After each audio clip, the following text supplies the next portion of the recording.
Okay, again, thank you, choir, for that wonderful singing and the message of the song. Hopefully and prayerfully, I hope we are singing and declaring truth sa atong kinabuhi. We will serve the Lord. Mayong buntag sa tanan, sildam ko nagawali about this subject. And I think dili ko nagawali about so much about this.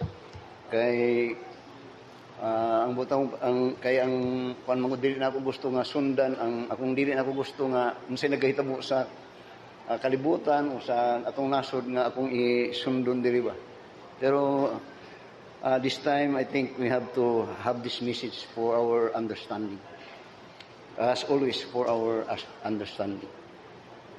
And this message is titled Spiritual Leadership. Spiritual leadership. Now, as a Christian, we do believe and would like to say that whatever happened in a country or in organization, it always emanates in leadership. So that the rise and fall of a nation or in every organization emanates in leadership. So leadership is very critical. Leadership is very critical. And actually, there are, when we speak about leadership, I have many books about leadership. When we speak about leadership, there are two phases or two types of leadership. There is what we call very familiar secular leadership, and there is not so familiar. This is what we call spiritual leadership. Very kayo familiar. But in the beginning, this is the type of leadership that build a good nation and build great leaders, spiritual leadership. So that when we speak about these types of leadership, first we would like to say about when we speak about, first of all, about secular leadership, it means rulership or governance. Or I mean to say, secular leadership simply means those that we are being governed by what we call secular or government. And these are from kings or presidents, senators, congressmen, governors, and mayors, and all those that we elected. These are what we call secular leadership. And when we speak about spirit, akong gina-define o akong pasabot sa inyo kining two types of leadership. And when we speak about spiritual leadership, this is not so much familiar. But this is what ought to be for Christians, that we are leaders, but so-called spiritual leaders. Now, asa to kung now, when we speak about you will find in our text in the book of Psalms, chapter 55. Okay lang mo, Psalms chapter 55. I said, seldom ko nagawali nini, pero I think this must be, dapat matunan o may bawaan nato ni. Because of what is happening today, worldwide. Now, notice in Isaiah chapter 55. Isaiah chapter 55. Notice in verse 3 and in verse 4. In Isaiah chapter 55 and in verse 3 to verse 4, this is what the prophet Isaiah says in regards to our message this morning. Unya, incline your ear and come unto me, hear, and your soul shall live. And I will make an everlasting covenant with you, even the sure mercies niya of David. Don't you know that many times in the Old Testament, that after the death of Moses, after the death of David, and when Solomon take over, then after Solomon was dead, the Israel nation was divided into two. What we call Israel, which is the 10 tribes, and the other one is Judah, which is the 2 tribes. Then afterwards, there are many kings nga nag-abot, and many of them, particularly katong 10 tribes, mga evil nga mga kings. But many times, they were being spared by God in His judgment. But God judged them. But many times God considered to spare their sin and God's judgment because of David, for David's sake. Because David was a faithful man of God and a very good leader. So ingon niya, even the sure mercies of David. Then notice in verse 4 niya, behold, I have given David, I will given him for a witness to the people niya, a leader. He is a very good leader. Niya, and a commander to the people. Which speak that God give leaders. And in he would mention about Moses as a very, very good leader of Israel. And he is called the greatest king ever Israel had. So, in this particular message, we'll study, I said, about this subject, spiritual leadership. Now, notice, when we speak about spiritual leadership, kini masabta nato ni Mayo, ug ma-value nato ang iyang importance ni, kung ato ning ma-compare sa secular leadership. When I said about secular leadership, it's about governance of people that when we choose or not when we those leaders that we choose or what we call so-called voted upon or elected. Okay na mo? Now, murag pan. Now, you see, when I'm studying this particular message this morning, dili gyud as I contemplated on it. Usahay kung nagatanaw ko sa nagahitabo karon, nagabukal-bukal akong dugo. Dili mayo akong spirit ba. Then I always pray na nagaampog gyud ko sa Ginoo about it. Kay dili mayo nga ma-influensyanta sa atong makita. Na usahay kung di na magbantay, kung ang siya atong makita karon sa musulti lang punta, sila gani. Sila gani. Now, what I mean to say is that there is a crisis of leadership today all over the world. And you see that.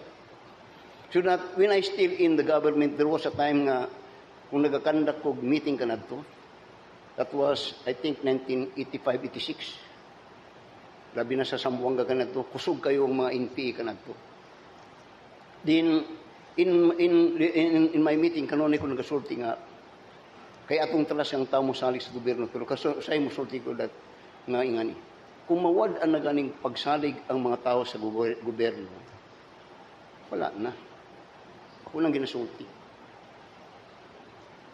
Una nga kita, yung una kung maningkamot ta nga, maligin, mabalik ang trust sa Ginoo. Then, come this time. Now I said, there is a crisis in leadership. First, there is crisis in our political system today, all over the world. Talagsa lang ko nagawalid yun, ani, kung nakapansin. There is a crisis. And you will see it. And people are being so provoked. So that you will find that in politics, the hatred or distrust of people is being shown because of this crisis of leadership. Okay, Ramo, makita ninyo na. Bisan din ni sa tuwang parting, bisan karon diyan sa tuwang nasod specifically. There is crisis. And because of this crisis of this leadership, sometimes people not only that they had shown their distrust and disgust in this leadership or type of leadership, but sometimes kung tanawon, it bring down to the disgraceful and degrading people that we see na naon mong usahay leader. Now, listen. Leadership is not popularity. Pero ang nahitubo sa tuwa, tungod kay usahay, ang gigamit sa mga nasa kuan karon is to be so them to be in that place, they need that popularity for them to be putted upon and to be in that position. Paras kang, di lang ko, pero ako lang mga kaibaluman mo, paras kang Kiko. Katong Kiko Pangilinan, nakadaog to, kay si Sharon Cunita kanadto. Kay okay ra mo, para makita ninyo. O katong nadihaturon mga aktor, mga popularity is not leadership. It's not. And in fact, pero ang trend, pero kung tanaw nimo, sometimes tungod pud ni kay of our ignorance. Or sometimes because of our economic situation. And this is very sad. We have not only here, but in many countries all over the world. Not only that, but we have also crisis in leadership, not only in politics, but also in economic. We have crisis about it. And this is very sad. Yun know, din akong imong tanawon, bili mo, matingala ko ning ato ang, ayaw lang mo kakuha na kayo, ako lang, talagsalagid kong gawali ani, di gani unta na ako ni walihon. Pero dapat po makasabutan. Para sa ani, kini atong very sad, gobyerno. I've been in government, I said.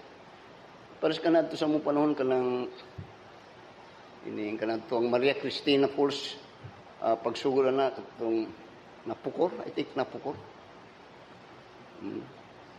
Or kining electricity nga napukor nga, kana gipadagan mo unta na o sa Maria Cristina Falls. Pero, I mean to say about business, it is losing. I mean to say, it seems, if you study, every business that is being financed by the government, losing. Sa electricity, napukor ka na ito, bisag kining NFA, kining ANSO, you know that. Very sad. Now, kung sultihan ko tamo as I study it, dili lang kayo kung makakuan mo, di ko gusto nga lainon new picture, ani. When I am studying about the subject, akong research na sa mga departments sa gobyerno, dili ko ang akong research ang mga top nga pinaka-corrupt sa atong gobyerno. And this is because ang cause ini nganong naingani ni is because leadership. Don't you know that ang pinaka-top nga record of corruption sa gobyerno, as we will study this, is ang primero, I have this record, is ang LGU. Ang LGU daw ang pinaka-corrupt. Kaburo mo sa ng LGU. We don't know. Then I'm speaking about leadership. And these people that are here, that runs these offices, are leaders. You voted upon them. But record shows, okay na mo? Ay magsaba niya. Ang LGU, very sad. Then second is, second ako nasa likod, is ang PNP. Wala nang tayo ni PNP, brad. Bago running DPWH. Ang PNP, nasa website. Then second, and third, ang DepEd. DepEd. Mga vital din nga mga kwan. Kaya ang DepEd are molding people about, of course, their education. So that they're saying that ingon nila ang mga po ang tao nga ipa-educate gyud atong mga anak, pero don't you know ang pinaka-corrupt mga educate. Then ang fourth, sabi nyo, ang EFP. Then ang fifth, custom. Then come ang DPWH. Why is this? Because of leadership. And what that is that kind of leadership? Poor leadership. Very sad. Very sad. Now, yung ako kanya, di natin masabtan, message, natin this, atong i-compare niya sa aning leadership. So, now, there is as a studies, there is a great writer, and his name is Blackaby, Dr. Blackaby. He's siya kanang lecturer siya about leadership. Ug kini ang iyang isulti niya, without clearly understanding the role of a leader, yun niya, that kung ang usa ka leader daw niya, wa makasabot siya ang role. Nganong naa siya din then destined for failure. And that is very, very not provoking but very truth. Kinud. Then yung po niya, but there are those that doon na sila'y kay balo, dili katong role. But their purpose nga naa sila din is sometimes against the purpose or the office that they are there. So that one writer says that this secular leadership, niya, ing ani ni, ang term niya is corrupt. Because first of all, this leadership are organized with niya, greed, number one. Force, puwersa. Then, second, yun niya, na-organize niya because of selfishness or selfish ambition. So that, when you understand it, when God, first of all, created government, or God allows people to govern people, the first purpose is for these people, leaders, to govern people for God and for the good of the people, protecting their lives and their property. Kana ang pinaka-role unta daw nila. In the beginning, that they are there to rule these people para sa Ginoo. And lang para sa Ginoo, kundi diyan sila dito purposely for the protection of God's people or the people's life and property. Pero later on, dili na nagkamao. Now, okay na mo? Masundan ko ninyo? Now, in the government, there are 3 branches of the government. Dagiskot ko ganihag role. There is what we call executive, legislative, and judiciary. These are the 3 main branches of our government. Ang executive mo ng presidente, as an executive, he's executing laws. Muna ang laws that is being promulgated sa legislative.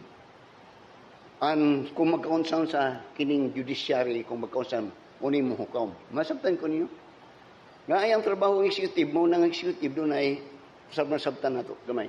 Doon ay, ginatana din ang ginatawag na ito, DPWH, DOH, na din na ang DNR, custom, muna, gina-execute, muna executary ang mga trabaho nila ni.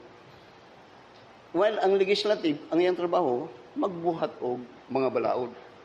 Una nga, ang tawag nato mga law makers.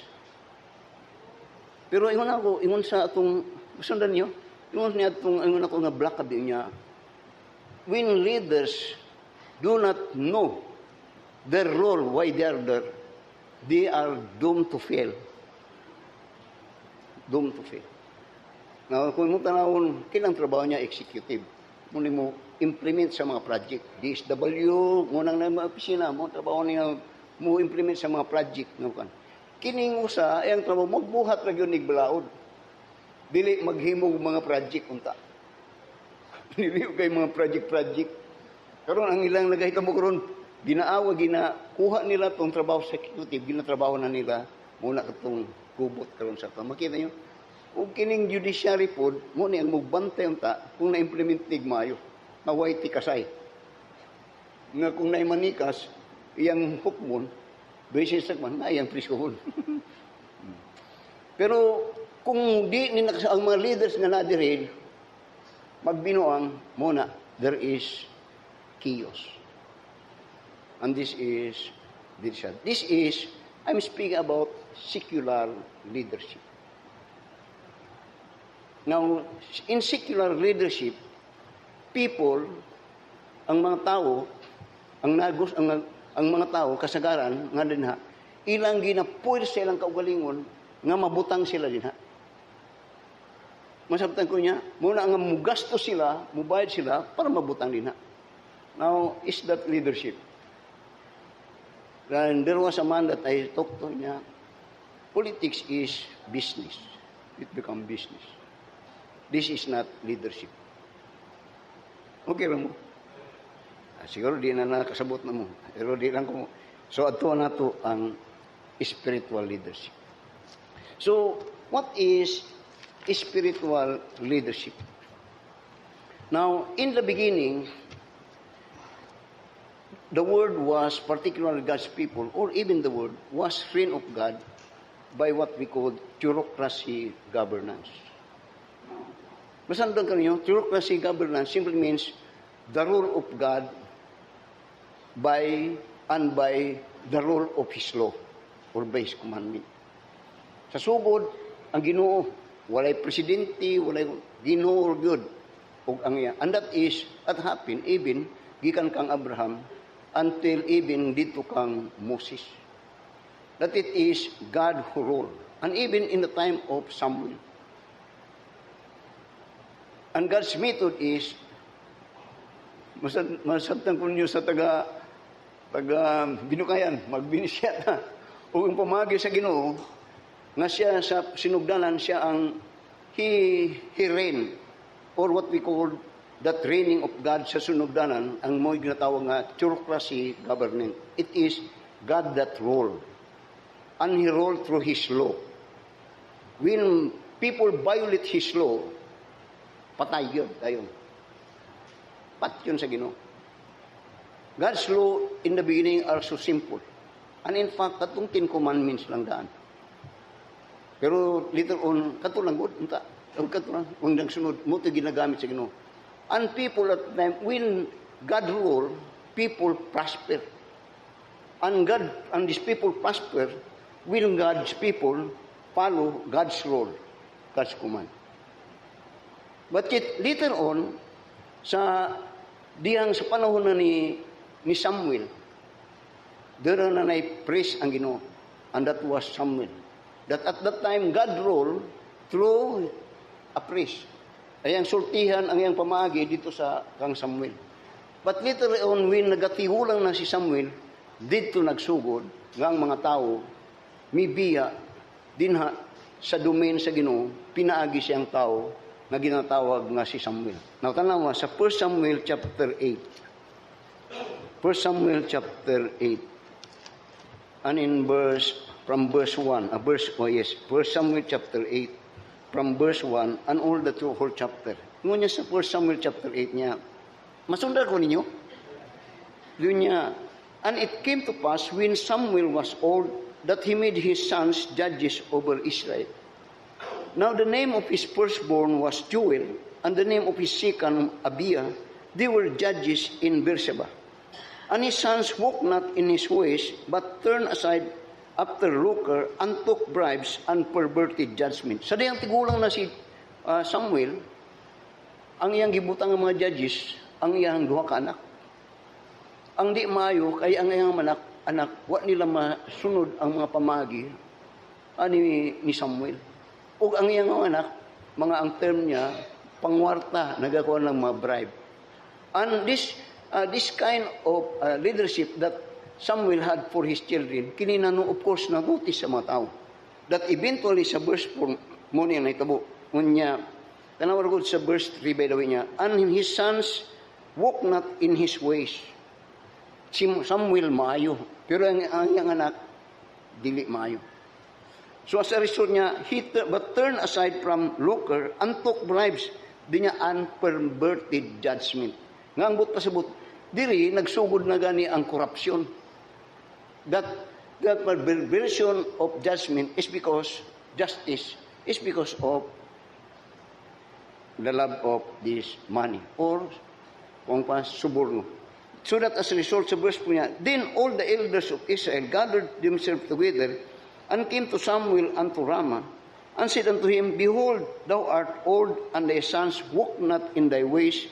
Now make us a king to judge us like all the nations. But the thing displeased Samuel when they said, Give us a king to judge us. And Samuel prayed unto the Lord. So dili nagsugod na ang mga tao karon, nagdemand sila nga hatagimig hari. Hari nga mo reign sa mua. Kay nakita nila nga tigulang na si Samuel, then kung musunod ang iyang anak nga mga pamagi, wala gyud, dili marespetuhan. Dili marespetuhan as a result, dili na pud marespetuhan ang pulong sa Ginoo. Mo na nga very dangerous. Kay when God's people become dishonest and God's people become corrupt, then eventually the word of God will not take effect upon the hearing of people. Mo ni. So nangayo sila an ug hari. Do Samuel dili niya gusto, pero sa insinuation sa mga tao, napugos siyang muhatag. And also, God gave the pleasure of these people. They demanded a king to rule over them.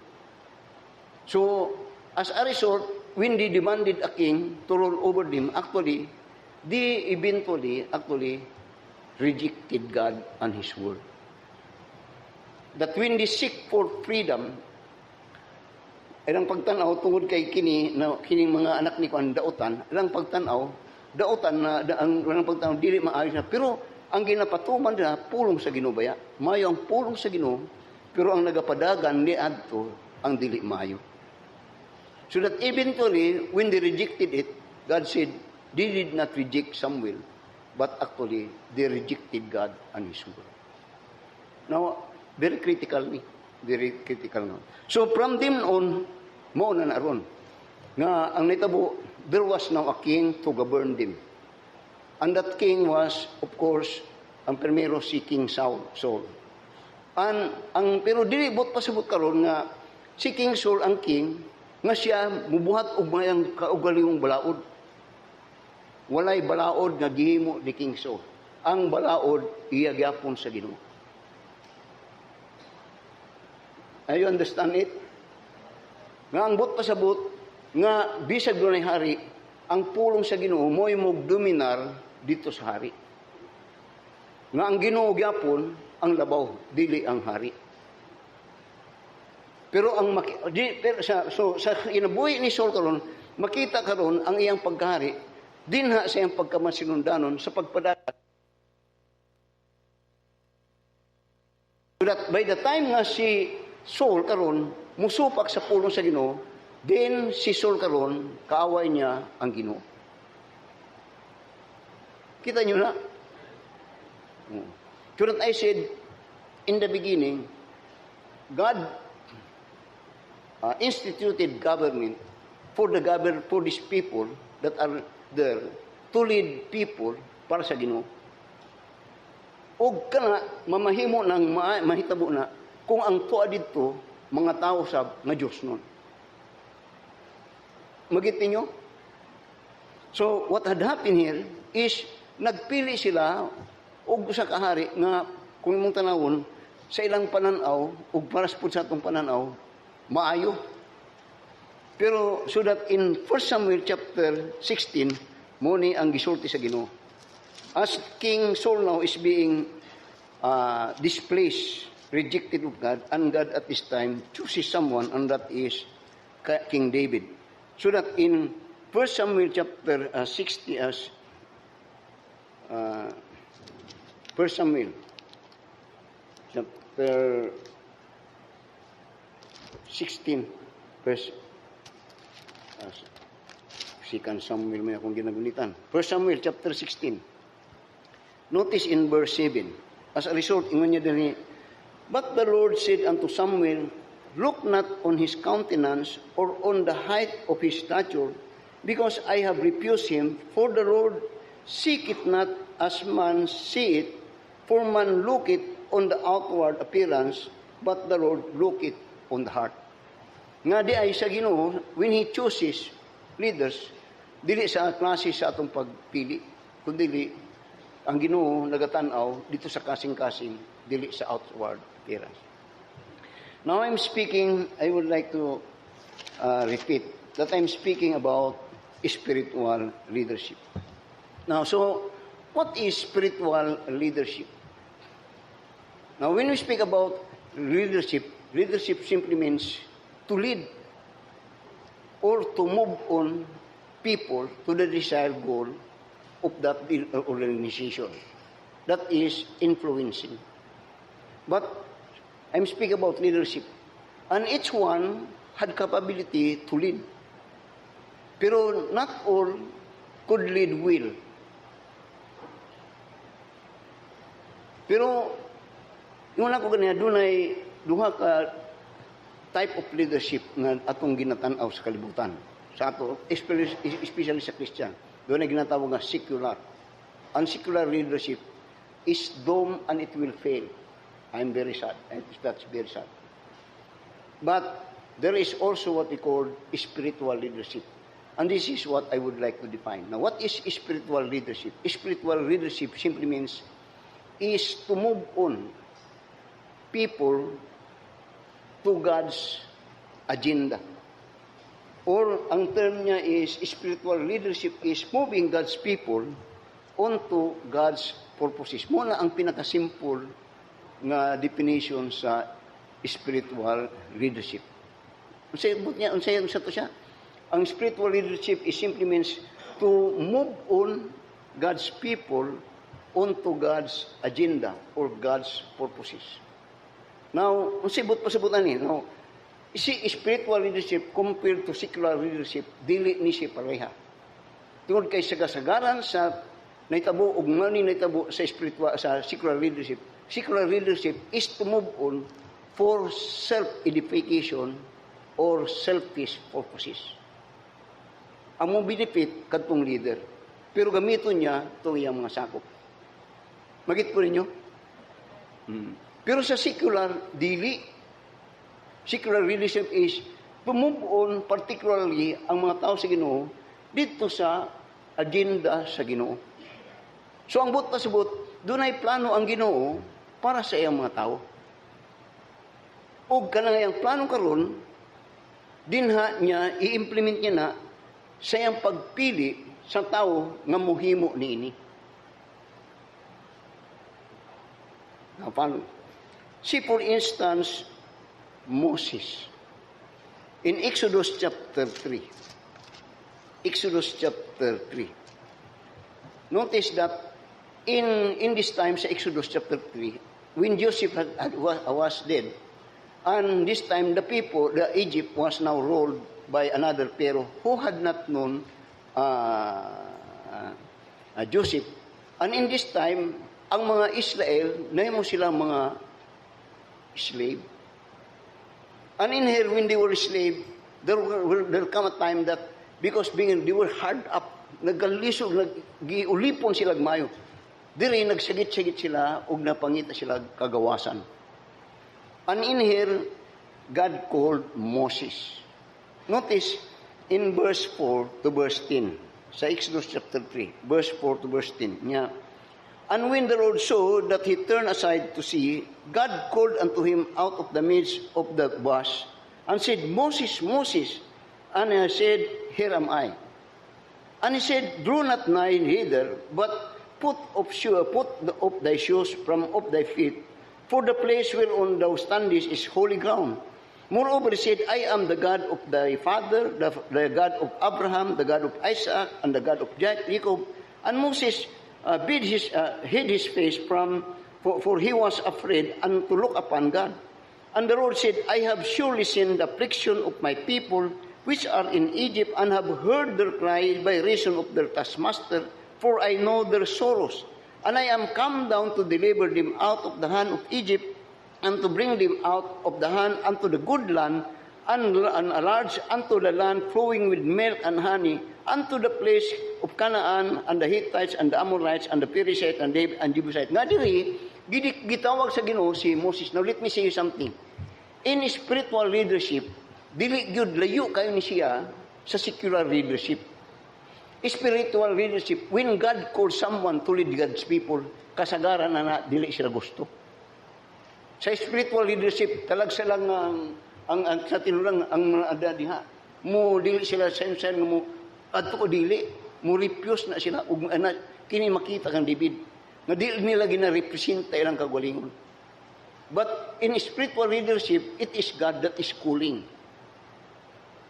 Pero sa secular, ilang i-presenta ilang kagalingon. Nga ako'y mulid. Diri sa spirit dili. And this is a very clear picture, even kang Paul later on. Kaya mo ito tayo mo, kuan nga message. So, God called Moses, and this time, God declared the plan kang Moses. Now, normally, usahay, na in spiritual leadership, the man that God called to lead, wala siya plano. Wala siya mga, may plano as a result of it.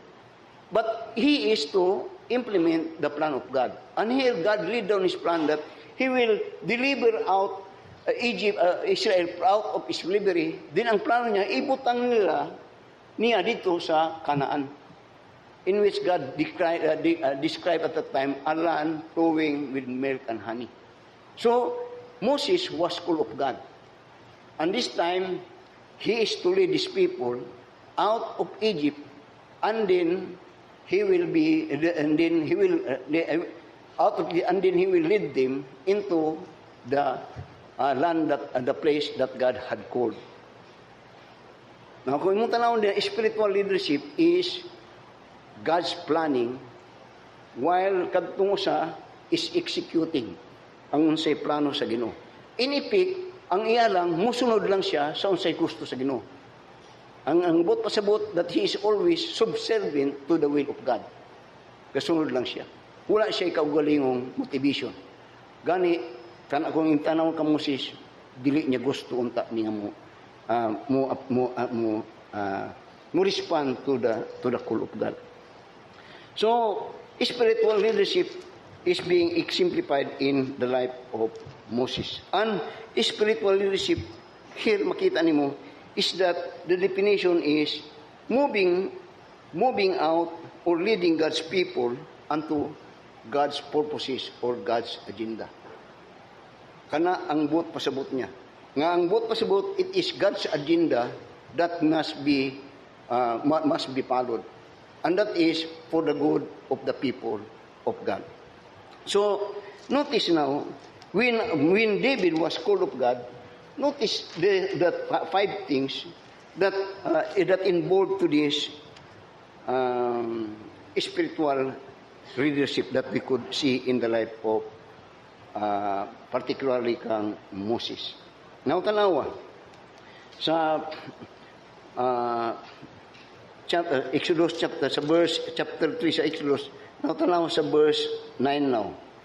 Verse 9 to verse 11. Unya, now therefore, behold, the cry of the children of Israel is come unto me, and I have also seen the oppression wherewith the Egyptian oppressed them.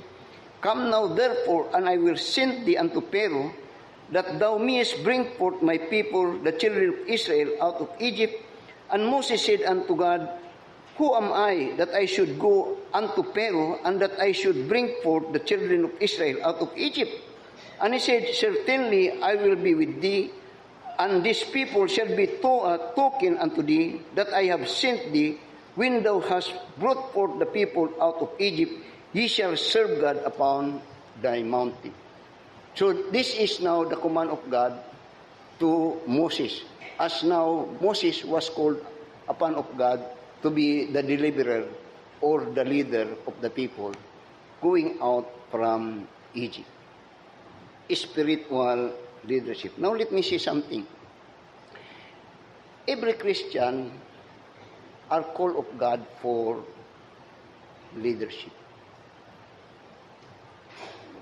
Tinong ka, Pastor, We are called of leadership, but not for secular, but for spiritual leadership. Ako ibalik tong definition sa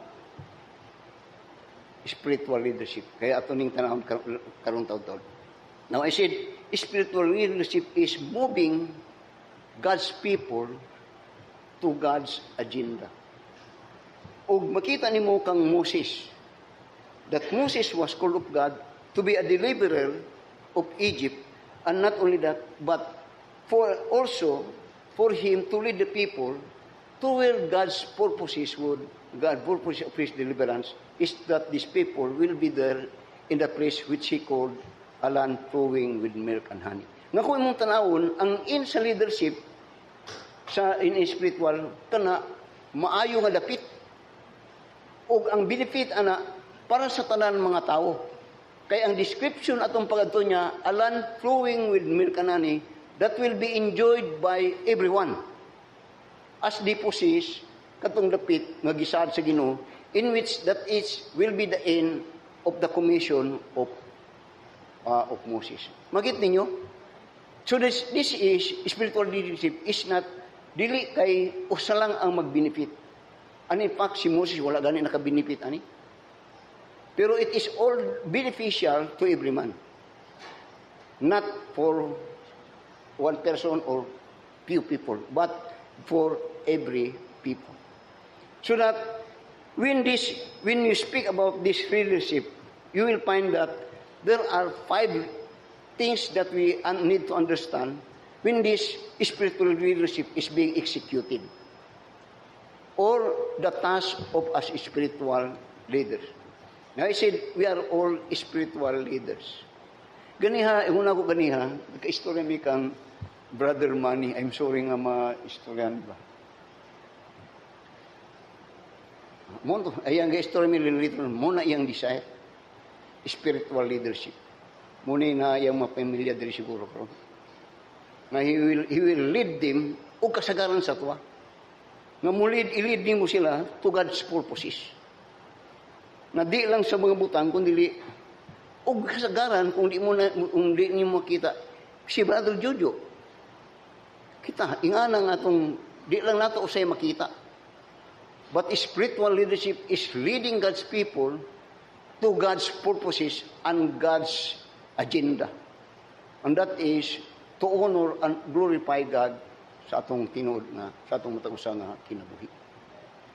So that when this is being done, there are 5 things na dapat natong sabton about the subject spiritual leadership. First of all, spiritual leadership task is to move God's people from where they are to where God wants them to be.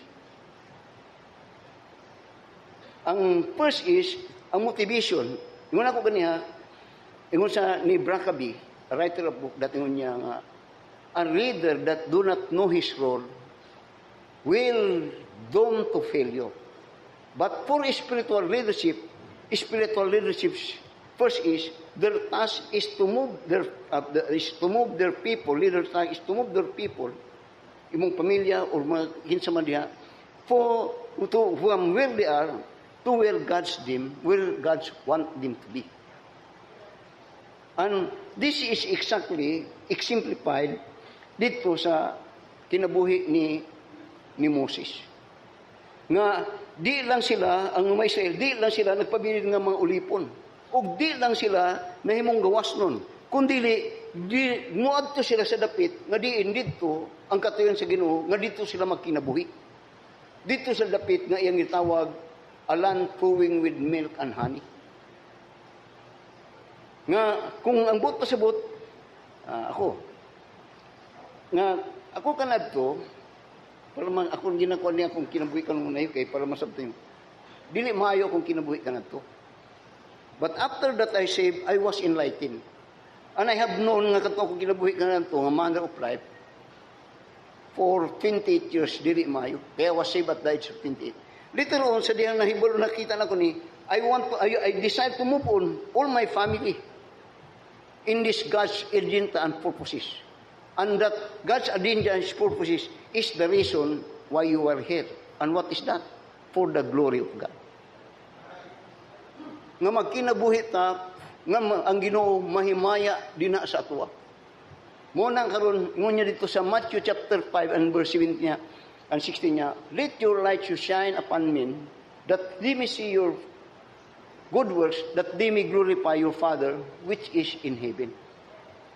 That dili kanadto nga kanadto atong kinabuhi is all for ourselves. Atong kinabuhi kanadto is for our enjoyment. Even using not only our resources, but using even people for our self benefit. Pero lihang nahimo natang Kristohanon, dili na to ang atong purposes. Because when our goal now is for the glory of God, kana di na kay selfish, kundi matago sa makita nila ang kaayo sa Ginoo nga hindi manluwas ug ang kaayo sa Ginoo nga angay siya nga alagaran ug simbahan.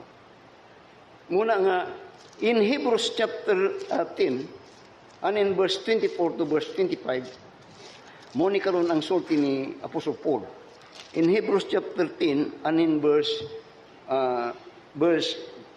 19, particularly verse 25 niya, having therefore, brethren, boldness to enter into the holiest by the blood of Jesus, and by a new and living way, which He hath consecrated for us through the veil, that is to say, His flesh, and having an high priest over the house of God, now let us draw near with a true heart in full assurance of faith, having our hearts sprinkled from an evil conscience, and our bodies washed with pure water.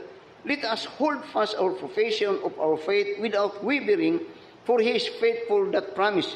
And let us consider one another to provoke unto love and to good works, not forsaking the assembling of ourselves together, as manner of some is, but exhorting one another, and so much the more as ye see the day approaching. Now, siguro wala mo kasabot, naganang musulti mo sa inyong panmalay, ugma, Domingo, simba ta. Una, hunangon ninyo ng kay ugma, panahon sa Ginoo. What is that? That is spiritual leadership. Moving God's people for God's agenda and God's purposes. Usay mo sorted mo, pagtarong mo. What is that? Kay maulaw ta, magtarong mo kay ang Ginoo nakakita. What's that? That is spiritual leadership. Guiding people for God's righteousness and for God's holiness. Lahi. Ano nga bini mo? Para sa ning pamilya sa mga Celeste. Nayo sa diri, sugarol og bilyarista kanadto. Nadakpan pa ni, napriso pa gani. Karon taga Domingo na diri. Ngano na? There was a leader that leads him to move on to God's purposes and agenda. Lahi. Now, you see, in God's leadership, it is not about money. In secular, it is about money. It's all about money. DPWH, DepEd, PNP, AFP, and all these agencies, it's about money. In spiritual leadership, it is not about money. It is God's agenda. Without God's agenda, corruption. Muna nga, in spiritual leadership, there is one key word dito, the fear of the Lord. Amen. That's why you are here. Namo diri, tungod kay at the beginning diri kana to bisita-bisita lang. Pero you started by someone that lead you here. And that someone knows God's agenda. And that agenda is declared in Matthew chapter 28 and in verse 19 to 20. Now, we could not change this society. We could not change this government. This government all over the world is to be worse and worse niya. But through spiritual leadership, we could change someone in that society. Not all, but someone. And we could not change the world, pero posible makabag-o ta sa pipila nga na din. Through this witness and through of this kind of leadership. Amen. Now, first is, the task of spiritual leadership is leading God's people to God's agenda and purposes. This is not easy. This is not easy. Kay kanunay nata din ang lapita, kung kanay secular kanunay.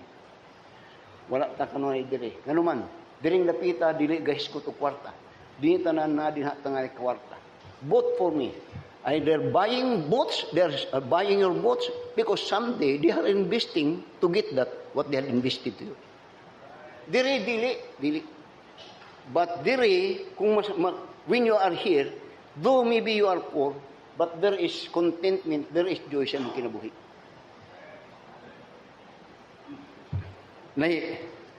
I said, differential. Second, not only that, we are God's purpose. Apal kamo mga Kristohano na kamingani mo. I tell you. When you understand God's agenda and God's purposes, and you had experienced it, mukunbi ka. Ako pasalamat ko sa mga bisita na din karon. Ngano na, there is a spiritual leader. They want someone to move on to God's agenda. Second, spiritual leadership do not depend on themselves, but they depend heavily on the Holy Spirit. Kay kung nagdepend ako, diri kung nagdepend pa ko ani sa ako at galing diri do kay ra ko ganing hawa. To be spiritual leader is diri sa yun. And sometimes kung di ka kusog, very frustrating. Dili niyo si Moses? Moses lead God's people out of Egypt from slavery. But while they are on journey going to the promised land, ang gusto mong patay kang Moses, mismo itong matao nga iyang gitabangan. Ang nabili mo, kinsay kaaway ni Moses going to the promised land, mismo itong iyang ginakuyog-kuyog, mura siyang sheep. That eventually, duharag yung taon ang nakalusot sa pipila nga almost 2 million nga iyang only Caleb and Joshua. This is very sad. But as spiritual leadership is so strong. Why? Because he do not depend upon him, but he depends solely in the Holy Spirit. Now, tanawa. Sa notice in Genesis chapter 41. Okay ra mo? Genesis chapter 41. Notice in verse 38 to 40. Genesis chapter 41. Notice in verses 38 to verse 40. Now this speak about si Joseph. When Joseph was used of God, and he is about to lead the whole world at known world at that time, tanawa unsa nakita sa mga dili magtutuo siya nga nahimong qualified siya. Now wala siya nagpabot, but mismo ang tao nakakitaan ni siya. Kining gahom nga na siya. Tanaw sa verse 38 niya.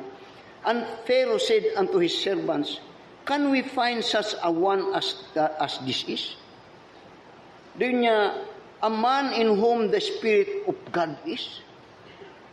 Nakita nila ang gahom sa Ginoo, power sa Ginoo, di na kang Joseph. Dili ang abilidad ni Joseph. Tungod kay katong gibuhat ni Joseph, dili to buhat sa normal nga tao. Nakita nila to nga lihok sa Ginoo, and this is what make him to be qualified to be the ruler actually in the time of Pharaoh. Tanaw sa verse 39.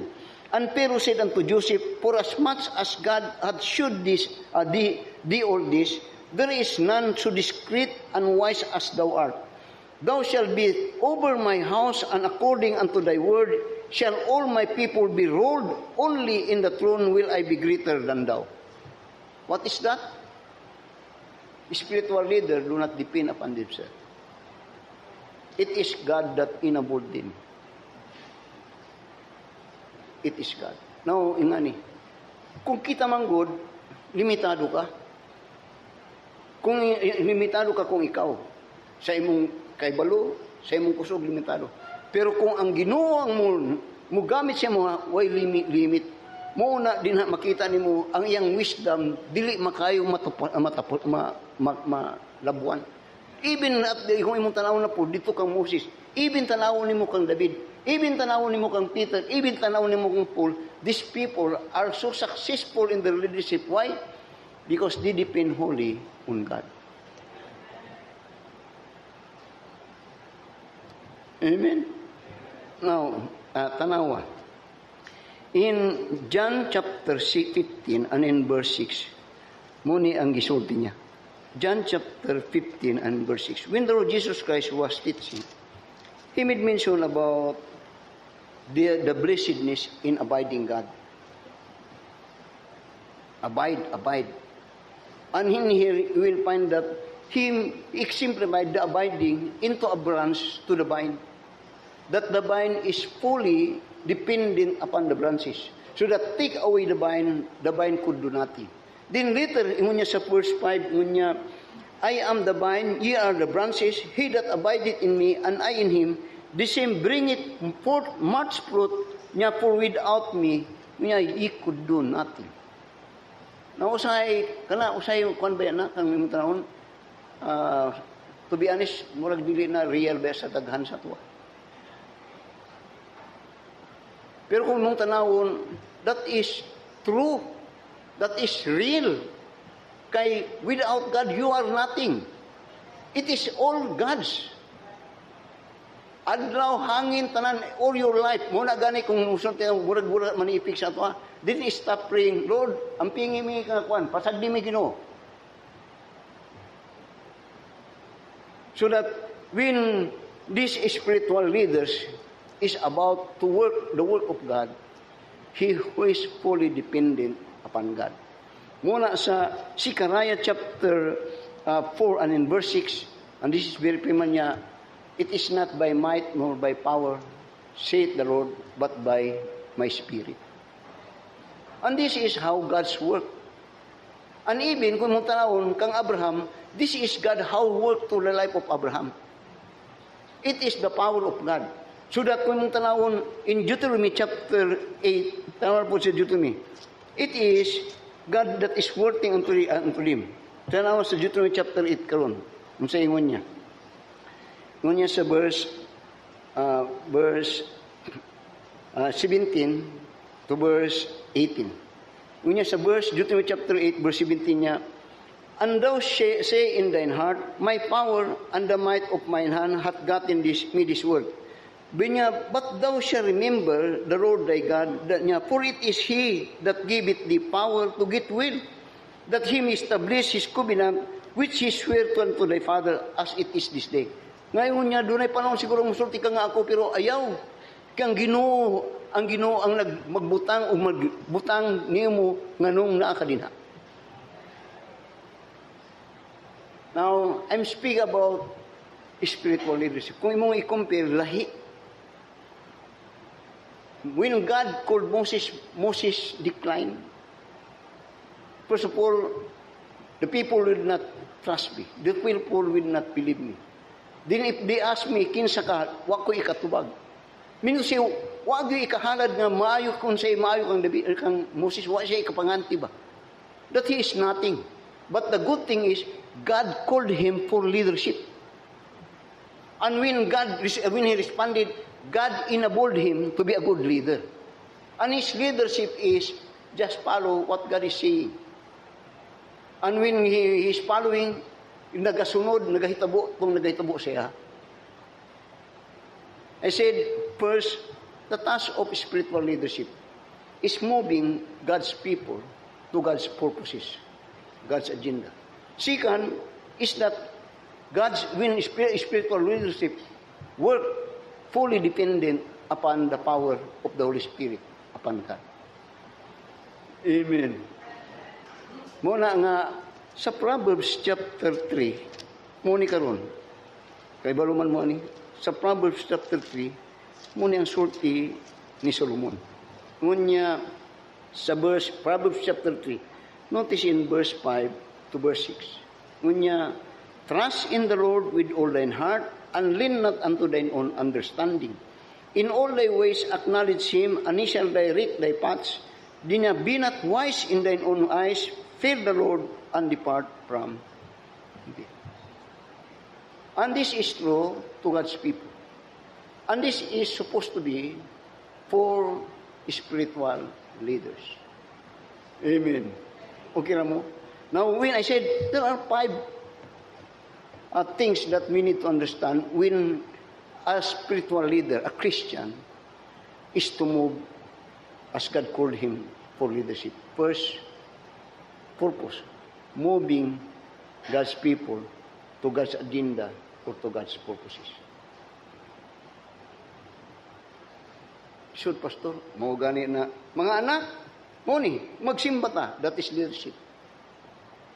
O ka na, nagahitabo na. Pero dili ni sayon. Kini, atong himuon, o imong himuon, dito sa masaligon, nga ang Ginoo ang mulihok para sa gaho sa trabaho, nga iyang gihatag, don't you know that for all those miracles that Moses had did, it is all God's performance. It is all God's working. But the good thing is, when it happened, ang ilang ginatanaw, si Moses, ako yawan ni Moses, oy. Pero ang nagtrabaho, ang Ginoo diyan. Kita nyo na? Third is that spiritual leaders, third is that are accountable to God alone. We are accountable. And don't you know that we are all accountable to God?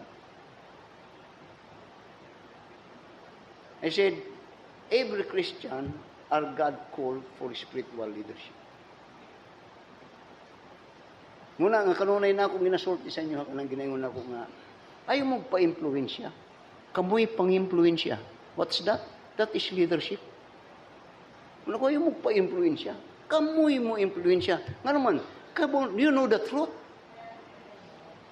Para saan ang hubog-hubog ron? Kay balo mo nga dili na mayo. Kay sugal, kay balo mo na nga di mayo. And all those things, adultery, kamo kay balo mo di na mayo. So, ayaw mo magpa-influensya sa ilaha. Kamoy mo influensya nga di na mayo. That is leadership. Moving people, God's people, to God's purposes, depending very heavily upon the power of God. Thirdly is that spiritual leadership is accountable to God. Sabi ninyo ingani. In secular leadership, seem to be no accountability. Kita nyo na?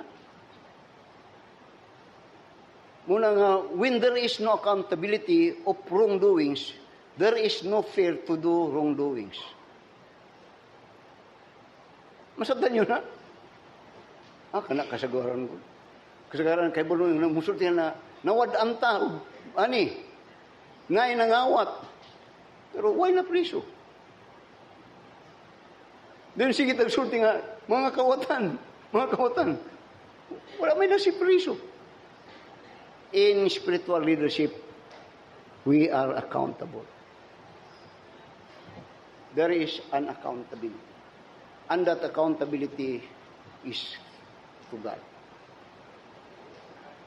Now, abinin mo ingani, kung nasayod ka ni, abinin mo mahadlok ka. Kung kahibulo ka ni, mag-ingat ka yun.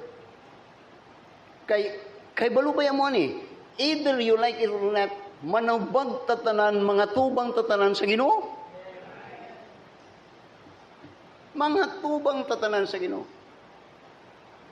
O kini, kita magkristoano, kasabot tani. Mga doon na tayo kahadlok. Pero for unbelievers, langit ato kag langit. Imperno to kag imperno. Diyos to kag wala yun, wala. But the Christian, the Bible tells for Christian that we are to live by faith. Matinuuhon. Muna, tanawa. In 2 Corinthians chapter 5. 2 Corinthians chapter 5 and in verse 10. Sa verse, 2 Corinthians chapter 5, verse 10. We are all accountable. Now, if there be anything that I am kanadto na pa ko sa gobyerno, ang usad yun nga kung ginakadlokan kantong magawas na ko, nga basig masango ko sa ombudsman. Basig na kaya akong asawa kantong una na akong asawa, nagplano mi atong magtumig Australia. Nag-process mi og among mga of course passport. Pag-abot na mo sa NBI kay ning pula man siya. Si Sutilbad ning pula rin nagpula siya tingal tanaw gud ko din tanaw siya sa kuan murag siya naulaw sa kuba. Ako nga ni.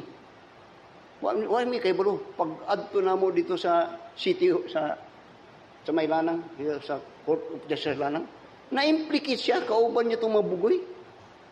Kaya yung opisina, critical man itong opisina. Tuwa dito ang daghang mga binuang. Na-appeal siya. May gani kayo na ko amigo na tuwa dito. Gitabangan niya. Nakuan siya, natabangan. Yun ako, mahadlo ko ano yung hana. Labi na ka nang retire ka na. Sa atubangan sa Diyo, mahadlo ko ana. Now, spiritual leaders, either you or Christian, we are accountable to God. Either you like it or not. You will, kung makighusay ka sa Ginoo. 1 Corinthians chapter 5, verse 10 niya. For we must all appear before the judgment seat of Christ, that everyone may receive the things done in his body according to that he hath done, whether it be good or bad. Now, because spiritual leaders are accountable to God, it will, spiritual leaders, true spiritual leaders, do not blame failure to anyone.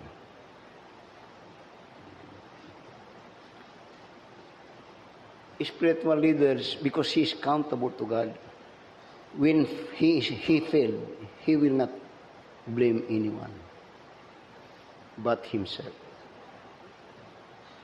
He will not say excuses. Kung ang spiritual, when he commits some wrong, Lord, pasaylo ako. Pasaylo na ako gitong nahimo, Lord. To the secular, bisag nabingwitan na, you know that. Lahi.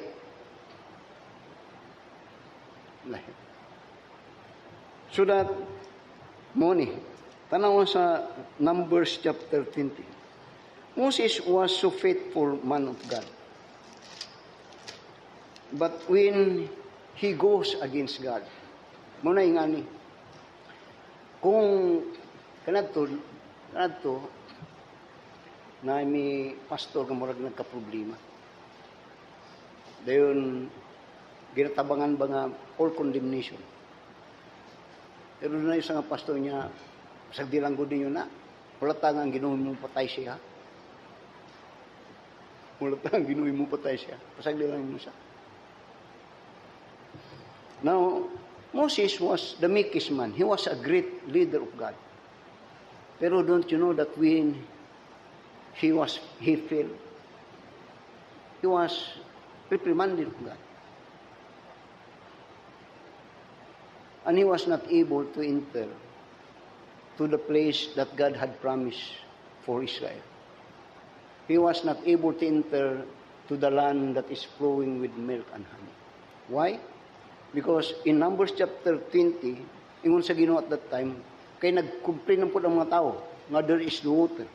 Ang gibuhat niya karon, sa Numbers chapter 20, and in verse, Numbers chapter 20, and in verse 8, doon niya, take the rod and gather thou the assembly together, thou and Aaron thy brother, and speak ye unto the rock before their eyes, and it shall give forth his water, and thou shalt bring forth to them water out of the rock, so thou shalt give the congregation under best drink. Speak to the rock. Ang sulti sa Ginoo. And Moses took the rod from before the Lord, as he commanded, and Moses and Aaron gathered the congregation together before the rock, and he said unto them, Hear now, ye rebels, must ye fetch water out of this rock? And Moses lifted up his hand with his rod, he smote the rock twice, and the water came out abundantly, and the congregation drank, and their beasts also. And the Lord spake unto Moses and Aaron, because ye believed me not, to sanctify me in the eyes of the children of Israel, therefore ye shall not bring this congregation unto the land which I have given you. Sabot pasabot that he was punished of God. Nawing ani. Spiritual leaders, I said, when they fail, do not blame anyone. Because he understands that he is accountable to God. And he knows it. In the secular, yun, kahit si exulti nga, si Walter, si Facebook, ang mga korap. Wag yun na pliso. Kaya nga naman, kay wa may kawatan daw nga muangkon nga siya kawatan. Not in the spiritual leadership. Ako, taga-gabi, nagapangayo ko pasaylo sa Ginoo. Sometimes I even prayed, Lord, basig na pagyulain. I mean to say, usay makasala ta, makaupinta sa Ginoo sa atong hunahuna. Usay makasala ta sa Ginoo sa atong baba. Usay makasala ta sa Ginoo sa atong mga buhat. Maybe this is very light to some. But don't you know, sin is sin before God. Usay atong ginatanaw nga sala kadtong pagpatay. Atong usay ginatanaw nga sala kadtong pangpangawat. Pero wala ta ginatanaw nga bisag sa atong hunahuna kung dautan atong hunahuna sala to. Ang judgment ato tabla. Makit ninyo na, spiritual leaders do not blame anyone but himself. Moses did not blame anyone. But the good thing for Moses is that do people complain, do people complain and even try to kill him. Pero ang mayo, gihatod yun niya ang mga tao dito sa tampi sa Jordan. Gihatod yun na brad. Bisag giunsa siya sa mga tao pag maldisyon. I said, Moses was a leader to the redeemed people of Israel. Then these people nga iyang gilid, mo'y mismo naghatag consummation siya. May mismo na yung rason, nga nung iyang meekness na guba. May mismo nga tungkol siya kalagod. Pero ang mayo, he never give up his leadership. Hantod na tampi, gihatod yun na. Na makita na nila ang ilang tabukon.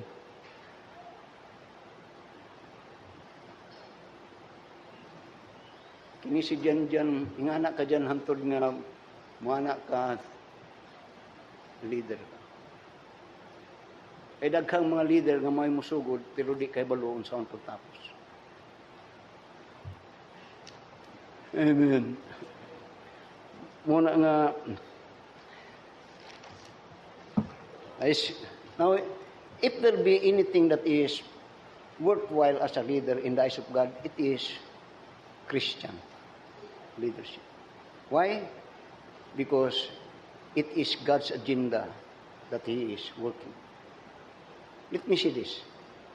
Moses had no plan. As a leader, he had no plan. David had no plan as a king. Ang plano, tanan iya dito sa Ginoo.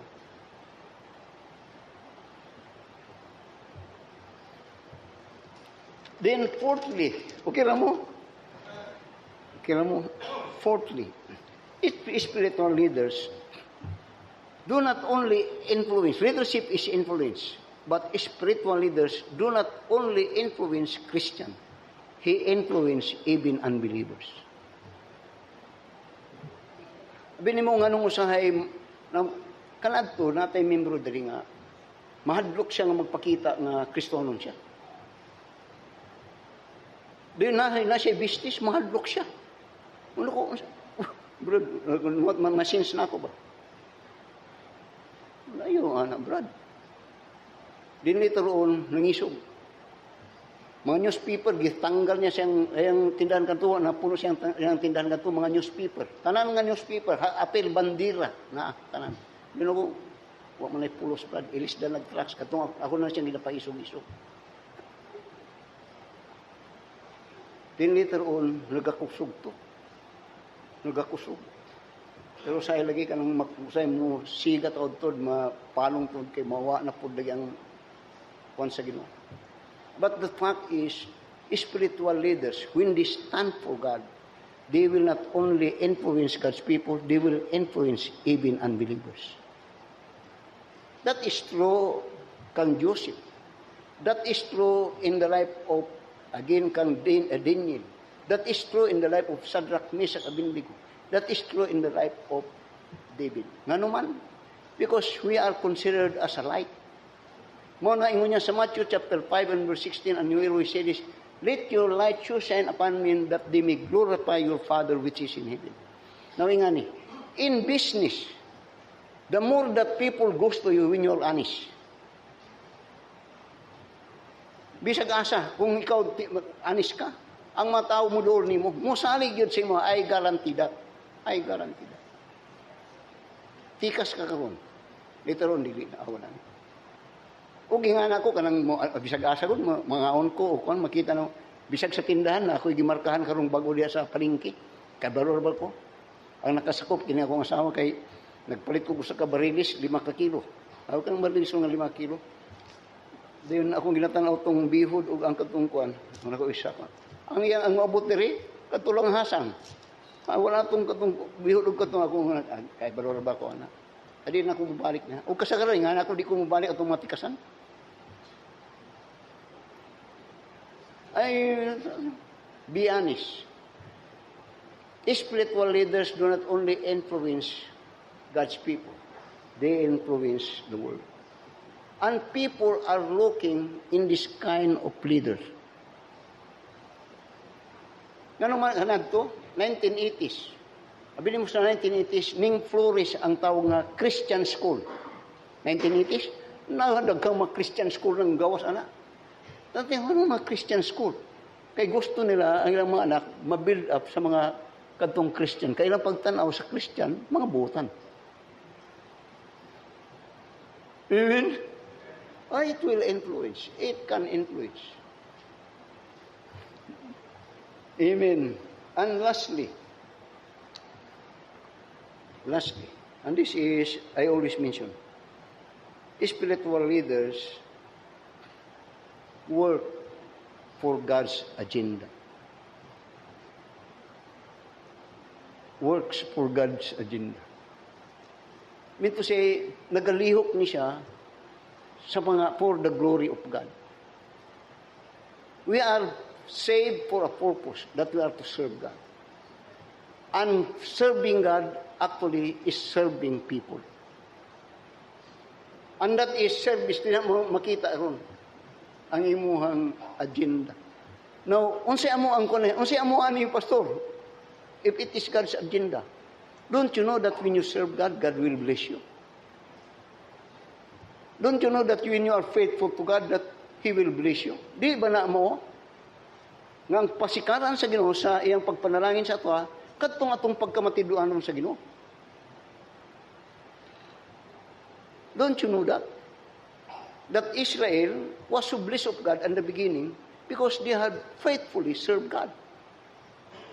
And they were cursed of God when they left out God.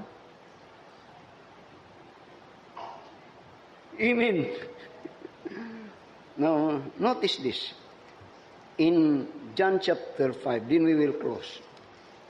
John chapter 5, notice in verse 19.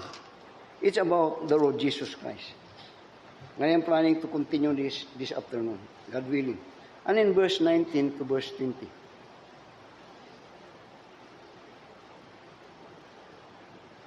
John chapter 5, verse 19:20, and then in verse 30, unya, for the Father loveth the Son, and showeth him all things that himself doeth, and he will show him greater works than this, that ye may marvel. For as the Father riseth up the dead, and quickeneth them, even so the Son quickeneth whom he will. For the Father judgeth no man, but hath committed all judgment unto the Son, that all men should honor the Son, even as they honor the Father. He that honoreth not the Son, honoreth not the Father, which hath sent him. Tanaw sa verse 30. Ingon niya, I can of mine own self do nothing. As I hear, I judge. and my judgment is just, because I seek not mine own will, but the will of the Father which hath sent me. Unsay ginasulti diha, that when Jesus Christ came here, it is not about his agenda. It is not about his plan. It is executing God's intention and purposes of his coming. Muna ingon niya sa verse 30 niya, I can of mine own self do nothing, as I hear, I judge, and my judgment is just, because I seek not mine own will, but the will of the Father which hath sent me. What is the Father's will to you? That the people may see the goodness of God in your life, that they may glorify God. Spiritual leadership. Let us stand up and let us pray. Oh, dear Heavenly Father, Lord, salamat sa manindot nga panambagon diha sa mong pulong. Nag-iskot ni sa intention that you have saved us, that we will be leaders, influencer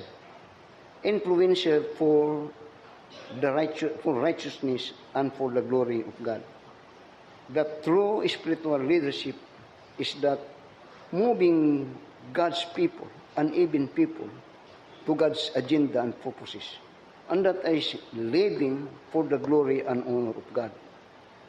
Nga kining tanan Ginoo, mo'y basihan diha sa mong pagpanalangin kanamo, kung kini ang makita kanamo as being, Lord, commanded, as being given in the commission that we are to go and teach, and that is about leadership in the home, exemplified of David, exemplified of Joshua, and exemplified in the life of Moses. Tabangi kami, O Diyos, nga in a very simple way, kini nagahitabo ka namo. Only maybe wa namo masabtan. Pero every time that we endeavor others to come to thy presence, or we endeavor to others to share the gospel, that is in effect moving people to God's purposes and agenda. And that is to the gospel, for the salvation of souls, and that the enlightenment is that we may be a light of this world, in this darkening world. And so this is our prayer in Jesus' name. Amen.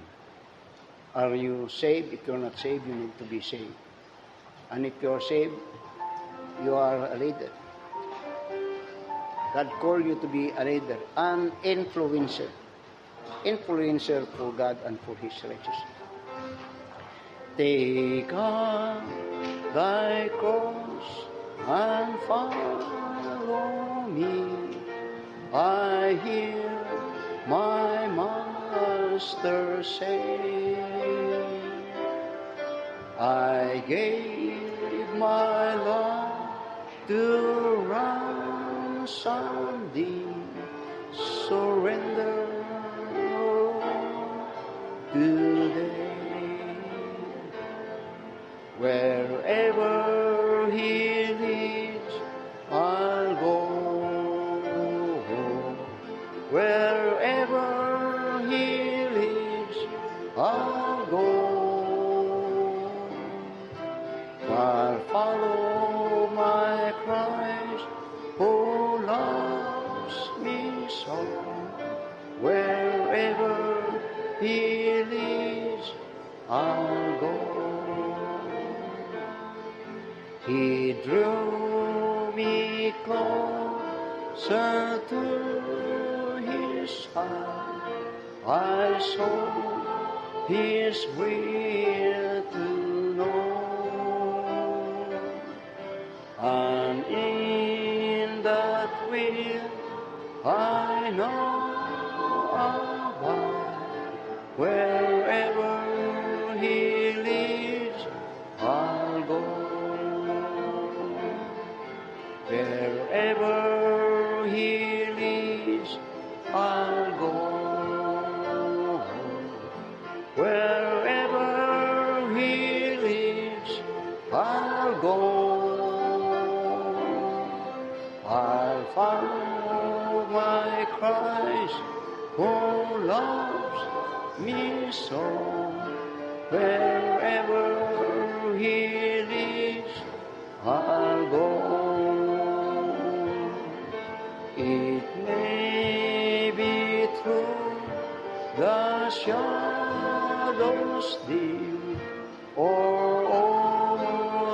stormy sea. I take my cross and follow Him wherever He leadeth me. Wherever He leads, I'll go. Wherever He leads, I'll go.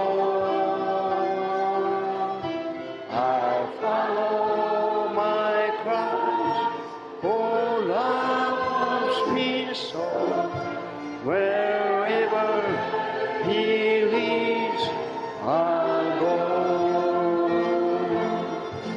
My heart, my life, my all I bring to Christ who loves me so. My ease, my Master, Lord and King, wherever He leads, I'll go. Wherever He leads, I'll go. Wherever He leads, I'll go. I'll follow my Christ, who loves me so. Wherever He leads, I'll go.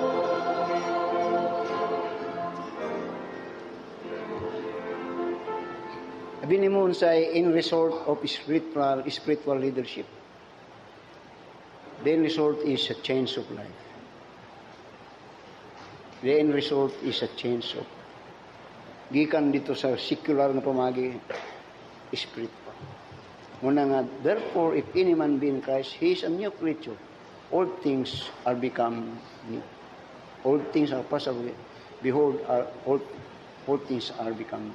The end result of spiritual leadership is a change of life. Amen. Brother Gilmer will come for closing prayer.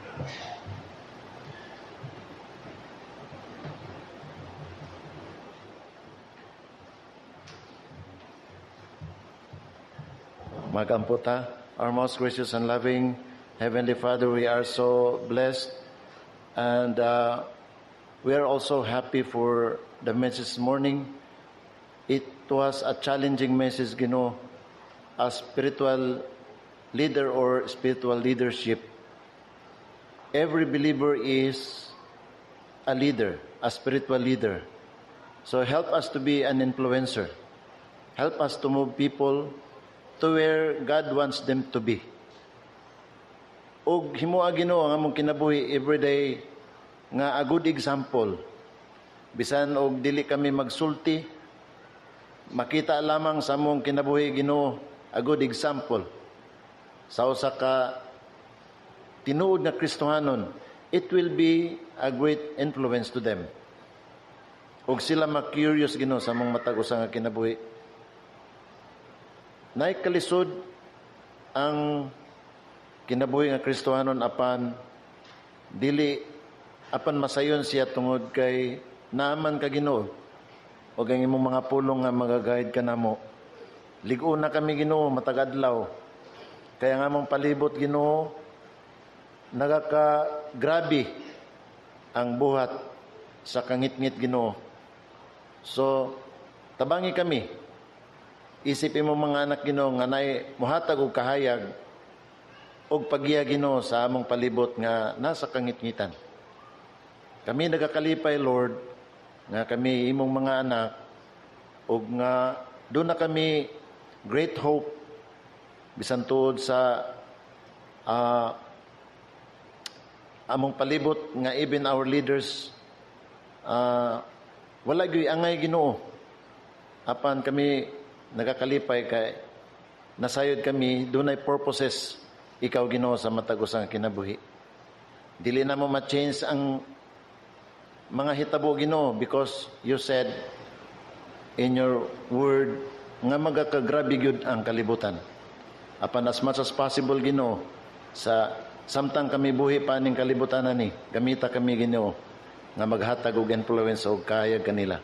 Salamat, Ginoo, sa imong pamulong. Salamat kang pastor sa imong paggamit kaniya. Salamat, Ginoo, sa mga kaigsunan aniya karon.